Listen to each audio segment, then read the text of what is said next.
வணக்கம். நம்ம இன்றைக்கி எங்கே வந்திருக்கிறோம் அப்படின்னா ஆலம்பாறை ஃபோர்ட் அப்படின்ற ஒரு இடத்துக்கு தான் வந்திருக்கிறோம். இது மகாபலிபுரத்துலேருந்து 50 கிலோமீட்டர் தொலைவில் இருக்குது. இது மறந்த இல்லை தொலைந்து போன ஒரு வரலாறுன்னு சொல்லலாம். ஸோ இதை பற்றி உள்ள தகவல் என்னென்னு நம்ம இப்போ பார்க்கலாம். சென்னையிலேருந்து 106 கிலோமீட்டர் தொலைவில் இந்த கிராமம் அமைஞ்சிருக்கு. இந்த கிராமத்தோட பேர் கடற்பாக்கம். நம்ம ரோடிலிருந்து இடது பக்கமாக இந்த ரோடு பிரிஞ்சு போகும். நம்ம கொஞ்சம் தூரம் வந்ததுமே கடற்கரை ரொம்ப அழகாகவே தெரியும். அதிலிருந்து நேரே நம்ம வந்துட்டோன்னா அந்த ரோடு இந்த ஃபோர்ட்டில் தான் முடியுது. இந்த ஃபோர்ட்டுக்குள்ளேயே நம்ம 2 வீலர் இல்லைனா 4 வீலர் இருந்துச்சுன்னா உள்ளாடி போகலாம்.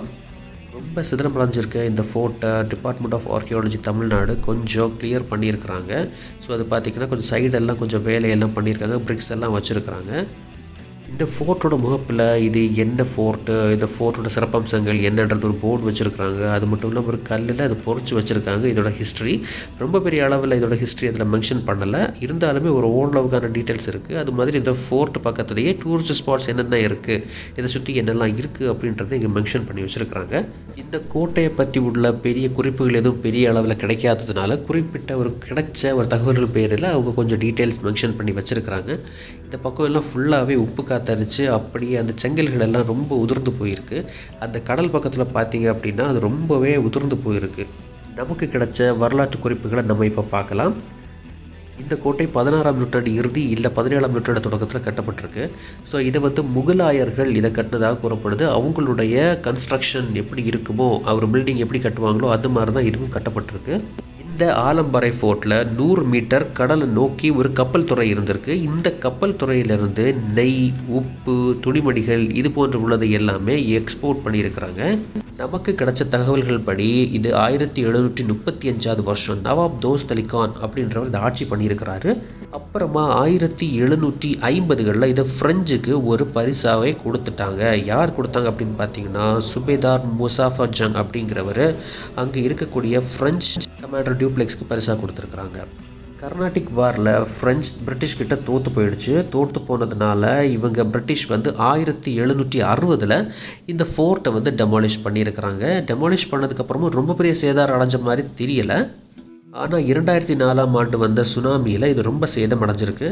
அந்த ஃபோர்ட்டோட ஒரு பகுதி இப்போ கடலுக்குள்ளே இருக்குது அப்படின்னு சொல்கிறாங்க. ஸோ எக்ஸாக்டாக நமக்கு அந்த டீட்டெயில்ஸ் தெரியலை. இங்கேருந்து பார்க்கும்போது அந்த அளவுக்கு நம்மளால் பார்க்க முடிய மாட்டேங்குது. இது ஆற்காடு நவாபுகளுடைய ஒரு பிரைமரி ஃபோர்ட், அதாவது முதன்மையான ஒரு ஹார்பராக இது இருந்து வந்திருக்கு.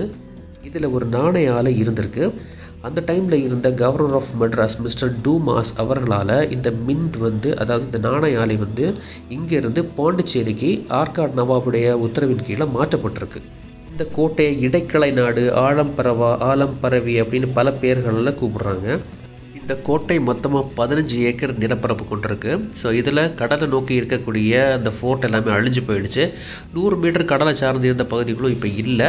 இதில் கொஞ்சம் பேக் வாட்டர் இருக்குது. பேக் வாட்டர் தாண்டி கடற்கரை இருக்குது. கடற்கரைக்கு அடுத்து தான் கடல் இருக்குது. ஸோ ரொம்ப நீளமான ஒரு இடமாக தான் இருக்குது. இதில் பண்டகச்சாலை, அதாவது கிரானரி இப்போவும் பார்க்கலாம். இந்த கிரானரியில் 3 ஸ்டோரேஜ் இருக்குது. 3 ஸ்டோரேஜில் என்னென்ன இருந்துச்சுன்னு எக்ஸாக்டாக தெரியல. நம்ம ஒரு வாட்டி உள்ளே போய் எப்படி இருக்குன்னு பார்க்கலாம். ஸோ உள்ளே பார்த்திங்கன்னா எதுவுமே இல்லை. இந்த கிரானரியோட சைடில் பார்த்திங்கன்னா மாடம் அமைச்சிருக்காங்க. இந்த மாடத்தில் மேபி அகல் விளக்கு ஏதாவது வெளிச்சத்துக்காக ஏற்றி வைப்பாங்களா இருக்கலாம். இது கோட்டையோட வடக்கு பகுதியில் இருக்கக்கூடிய சுவர் பகுதி. ஸோ இது ரொம்ப உயரமாக கொஞ்சம் தெளிவாக கிளியராக தான் இருக்குது. ஸோ இது அந்தளவுக்கு பாதிப்படையலை. இது தரையிலிருந்து அந்த மண்கடை அந்தளவுக்கு படலை. ஸோ அதனால் ரொம்ப தெளிவாகவே இந்த சுவர் தெரியுது. இது வடமேற்கில் இருக்கக்கூடிய சுவர். இதில் பார்த்திங்கன்னா ஸ்டெப்ஸ் எல்லாமே இருக்குது. அந்த பாதுகாவல் அரண் இருக்கக்கூடிய இடத்துல எல்லாம், அந்த மேலேருந்து தாக்கக்கூடிய இடத்துல எல்லாமே படிகள் இருக்குது. இப்போது நம்ம பார்க்கலாம். அது அந்த சைடில் இருக்குது. நம்ம பார்க்கும்போது தெற்கு பகுதியில் இருக்கக்கூடிய கடல் நம்ம கிளியராகவே பார்க்கலாம். அந்த பேக் வாட்டர்ஸை நம்ம கிளியராகவே பார்க்க முடியும். இங்கே டிபார்ட்மெண்ட் ஆஃப் ஆர்கியாலஜி தமிழ்நாடு இங்கே கொஞ்சம் அகழ்வாய்வு பண்ணியிருக்கிறதாக சொல்கிறாங்க. ஸோ இங்கே புதிய பொருள் அகழ்வாய்வில் அவங்களுக்கு நிறைய காயின்ஸ், அதுபோக துப்பாக்கிகளும் கிடச்சிருக்கு.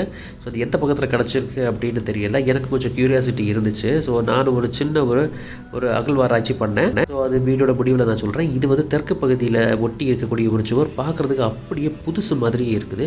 ஸோ அதில் இருக்குது சிமெண்ட் கலவை மாதிரியே எல்லாமே இருக்குது. கொஞ்சம் உள்பகுதியில் போய் பார்க்கலாம் அப்படின்னு பார்த்தேன். நான் கொஞ்சம் சரியில்லாமல் இருந்துச்சு அந்த இடங்கள், அதனால் நான் போகலை. கோட்டையோட தெற்கு பகுதியில் இருக்கக்கூடிய படிகள், இந்த சைடில் படிகள் இப்போ இல்லை, இருந்தாலும் பரவாயில்லன்ட்டு நான் மேலே ஏறி பார்த்தேன். ஸோ மேலே ஒரு ஸ்டேஜ் மேலே போகும்போது நம்ம படிக்கட்டுகள் பார்க்க முடிஞ்சிச்சு. அந்த படிக்கட்டல் வழியாக அந்த நம்ம கடற்பகுதியில் பார்க்கும்போது ஃபுல்லாகவே இங்கேருந்து அந்த கடல் பகுதி வரைக்கும் கிளியராகவே தெரியுது. அந்த மாதிரி கன்ஸ்ட்ரக்ட் பண்ணியிருக்கிறாங்க. இப்போ முதல் நிலையிலேருந்து நம்ம இப்போது அந்த ஃபோர்ட்டோட இன்டீரியர் சைட்ஸை பார்த்தோம்னா ஓரளவில் தெரியுது. ஸோ இங்கே இருக்கக்கூடிய மொத்த இதையும் பார்க்கணும் அப்படின்னா நம்ம இன்னும் மேலே ஏறி பார்க்கணும். அதாவது கோட்டையோட 2வது நிலையில் போய் பார்த்தா தான் நம்ம அந்த சைட்லேருந்து யாராவது வர்றாங்களா அப்படின்றது நம்ம கிளியராக பார்க்க முடியும். நான் 2ஆம் நிலையில் ஏறி போகிறேன். இதில் படிகள் ஓரளவுக்கு சரியாகவே இருக்குது. ஆனால் கொஞ்சம் தூரத்துக்கு மேலே நம்மளால் போக முடியல. ஏன்னா எல்லா பக்கமே சிதறமடைஞ்சு ரொம்ப சேதமடைஞ்சிருக்கு. இந்த பகுதியிலேருந்து நம்ம கோட்டையை பார்த்தோன்னா ரொம்ப தெளிவாக ரொம்ப தூரத்துக்கு நம்மளால் பார்க்க முடியுது. நீங்களே ஒரு வாட்டி இதை பாருங்கள், எவ்வளோ அழகாக எல்லா பகுதியுமே தெரியுது அப்படின்ட்டு. ரொம்ப உயரத்துலேருந்து பார்க்குற மாதிரி ஒரு இது இருக்குது. ஸோ ரொம்ப தூரத்துக்கு நம்ம கடல் தெரியுது. இதே மாதிரி தான் இப்போ நீங்கள் பார்க்குற இடத்துலேருந்து 100 மீட்டர் கடலுக்கு உள்ளாடி இருந்திருக்கு. அந்த பகுதிகள் எல்லாமே உடஞ்சி போயிருக்கு. இந்த பேக் வாட்டர் எல்லாமே நடந்து போகிற அளவுக்கு உள்ள ஆழம் தான் இருக்குது. இதில் நிறைய கண்காணிப்பு கோபுரங்கள் அமைச்சிருந்திருக்காங்க. இப்போ கண்காணிப்பு கோபுரங்கள் எதுவுமே தெரிய மாட்டேங்குது. கடல் பகுதியிலேருந்து பார்க்கும்போது ஒரு சிதறமடைஞ்ச ஒரு கண்காணிப்பு கோபுரம் மட்டும் தெரியுது. இந்த கோட்டையோட முற்பகுதியில் இருக்கக்கூடிய கடற்பகுதியில் தான் இந்த ஃப்ரெஞ்சும் பிரிட்டிஷும் போர் பண்ணியிருக்கிறாங்க. நான் இப்போ இருக்கிற இடத்துலேருந்து கொஞ்சம் கீழ்ப்பகுதியில் கொஞ்சம் சீரமைப்பு பணிகள் நடத்தியிருக்கிறாங்க ஆர்கியாலஜிக்கல் டிபார்ட்மெண்ட். அந்த காலத்து கட்டிடக்கலையை பார்த்திங்களா, அந்த சின்ன செங்கலில் அவங்க சுண்ணாம்பால் கட்டியிருக்கிறாங்க. ஒரு சின்ன சுண்ணாம்பு கூட என்னால் கையால் எடுக்க முடியலை. இந்த ஃபோர்ட்டோட அந்த சைடில் இந்த மாதிரி புதர் மண்டி கிடக்குது. ஸோ நம்ம இந்த பக்கத்தில் நடந்து போகும்போது அந்த ஒரு கம்பீரமான ஒரு தோட்டத்தை நம்மளால் பார்க்க முடியுது.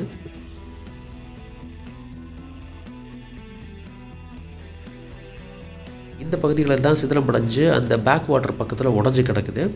ஸோ இந்த பக்கத்தில் நிறைய ஃபோர்ட் மேபி ரூம்ஸ் மாதிரி ஏதாவது கட்டி இருந்திருக்கலாம். அந்த பகுதிகளெல்லாம் ரொம்ப உடஞ்சி போயிருக்கு. ஸோ இது எக்ஸாக்டாக இது என்னன்னு எனக்கு சொல்ல முடியல. ஸோ ரொம்ப சிதிலமடைஞ்சிருக்கிறதுனால இது ரூம்ஸ் மாதிரி இருந்துச்சா, இல்லை கிரானரியா, இல்லை ஏதாவது ஸ்டோரேஜ் ஸ்பேஸா, எதுவுமே தெரிய மாட்டேங்குது.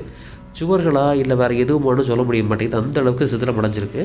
சுமாராக 400 வருஷமாக இந்த உப்பு காற்றுக்கு எதிர்த்து இது போராடிக்கிட்டு இருக்குது.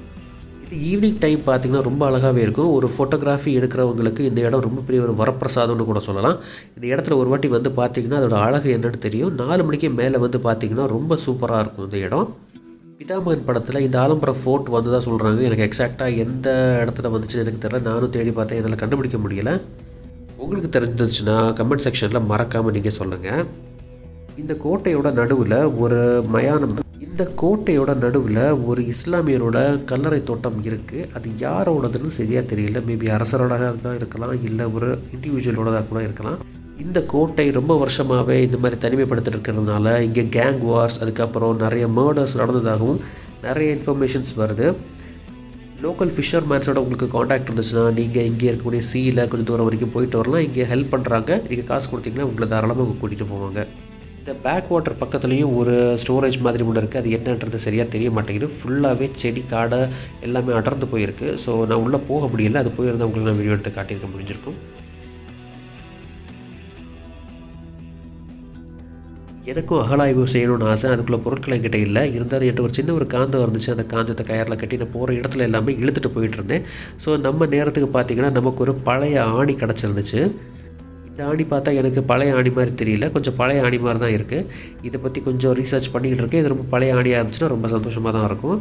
இந்த மேக்னெட்டில் பார்த்திங்கன்னா நிறைய அயன் ஓர்ஸ் ஈஸியாகவே கிடச்சிருந்துச்சு. நான் 2-3 தடவை நான் அதை க்ளீன் பண்ணாலுமே நிறைய அயன் ஓர்ஸ் நான் இழுத்து போகும்போது எனக்கு கிடச்சது. அதுவும் ஒரு பர்டிகுலர் பிளேஸில் எனக்கு கிடச்சிருந்துச்சு. எனக்கு என்ன தோணுதுன்னா அந்த பக்கத்தில் தான் காயின் மின்ட் பண்ணியிருக்கணும், அதனால தான் நிறைய அயன் ஓர் கிடச்சிருக்கும் அப்படின்ட்டு. இந்த மாதிரி காய்கள் அந்த கோட்டைக்குள்ளே வளர்ந்துருந்துச்சு. நாங்கள் அதை எடுத்து விளையாடிக்கிட்டு இருந்தோம். இந்த வீடியோ உங்களுக்கு கண்டிப்பாக பிடிச்சிருக்குன்னு நம்புகிறேன். இந்த மாதிரி உள்ள ஹிஸ்ட்ரி பேஸ்டு வீடியோஸ் உங்களுக்கு போடணுன்னா எனக்கு கமெண்ட்டில் சொல்லுங்கள். நன்றி மக்களே.